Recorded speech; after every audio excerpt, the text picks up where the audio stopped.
Hi, this is Dr. Roberts coming to you today with your Sepsis 101 tip. What I want to talk to you about, the whisper, the only one you can hear. Can I tell you something? Good. You don't have to be a nurse. You don't have to be a doctor. You don't have to know a lactic acid level to actually recognize someone you love isn't themselves. They may not be able to explain what's wrong, but neither can a smoke detector. It doesn't tell you that the fire is in the kitchen or in the garage or in the bedroom, right? It simply tells you that something isn't right. Have you ever said, I don't know what it is. I just have a bad feeling. They've never acted like this before. I can't even explain it.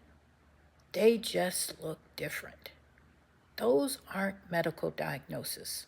Those are your observations.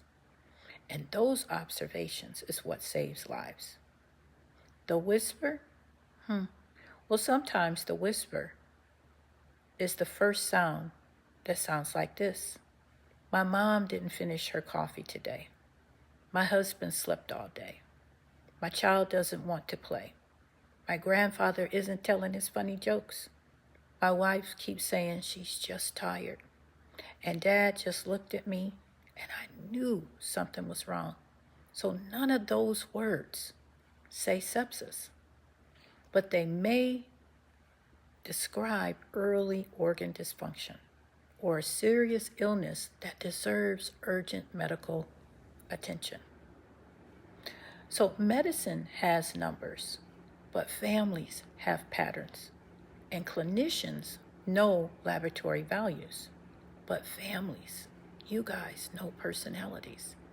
And if someone who you know says this isn't like them, that statement deserves attention.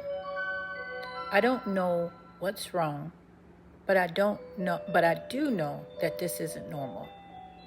That may be the only thing, the most important thing, the sentences you'll ever say. You don't have to prove sepsis. You don't have to know the diagnosis of infection. You simply have to speak up when something feels off. You may not know medical words, but you know that person. So don't let anyone convince you that your observations don't matter, because sometimes the first person to recognize sepsis isn't wearing a stethoscope. It's the person actually holding that person's hand. This is Dr. Susan Roberts. This is your Sepsis 101 tip. Please share this with your community. Share it with a loved one. And definitely visit eyesofsepsis.com. I want you guys to have a good evening. Peace.